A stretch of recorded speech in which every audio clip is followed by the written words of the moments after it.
Good evening. Welcome to my sister's old bedroom.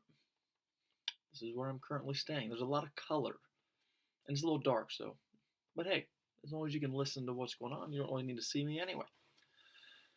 So, today's gospel. No, anyway, welcome to Morning Gospel Fuel with Mr. G. It is Monday, December 14th, the feast day of Saint John of the Cross. Um, we hear a lot about him at seminary, and he was a Spanish priest mystic from the 1500s, and he is also one of 36 doctors of the church for his contributions to um, theology and his research and stuff like that. Anyway, he was great friends with Saint Teresa of Avila, so he was a Carmelite, and he was actually in prison in like a 5 by 6 cell um, from his own brothers in the Carmelite order because he saw that they were going away from the foundational beginning of the order, and he didn't like all the changes that were taking place. So they put him in prison.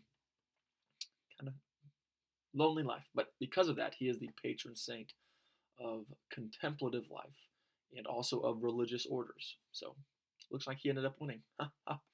Today's gospel is from Matthew chapter 21, verses 23 through 27. Let's begin in the name of the Father, Son, and Spirit. Amen.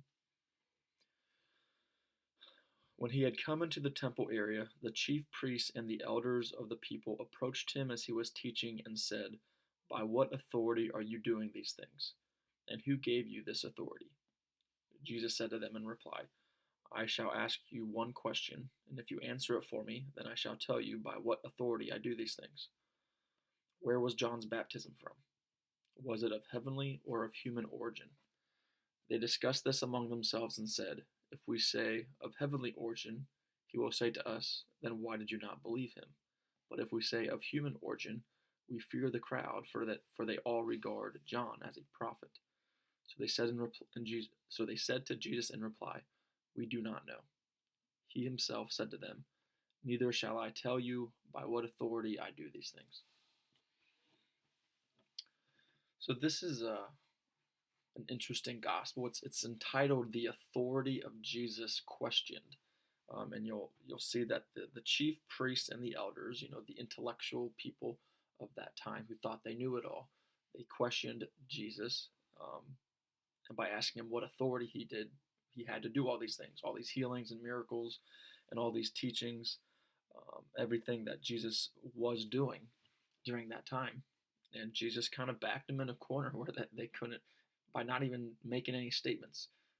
If in fact, if you'll see that whenever Jesus asked where was John's baptism from, was it heavenly or human, they had to talk it over amongst themselves because Jesus answered a question with a question, um, which and rather than being blunt and just telling the truth of what it was, he allowed them to think about it a little bit, to actually come up with an opinion on their own rather than just taking it as like a black and white statement from Jesus, because Jesus knows that that's not very effective.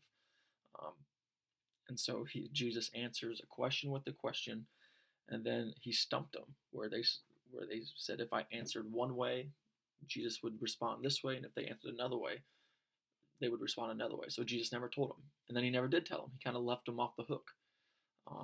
And he kind of just left them waiting and wanting for more. So Jesus is trying to force them to reflect further on their own initiative of trying to figure out the truth, which is a very effective tactic.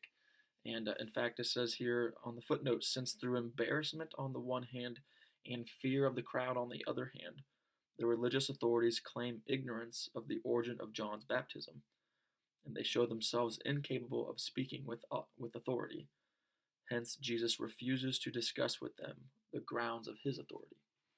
So, there we go. So the challenge, um, because there's a lot of maturity and wisdom and truth behind Jesus' approach, behind his rhetoric and his language that he uses, and all this questioning. So that's kind of going to be a challenge for us, and it's hard sometimes, living in a very oppositional world. But it says, so the challenge is next time you're in conversation, try to avoid making blunt or direct statements. rather respond through questioning because it allows them for deeper thinking and deeper reflection. And then they can figure out the information on their own. That's what Jesus wants us to do. He wants us to pursue Him on our own and through our own efforts. So there we go. Have a great rest of your day. God bless and keep it real. In the Father, Son, and Spirit. Amen.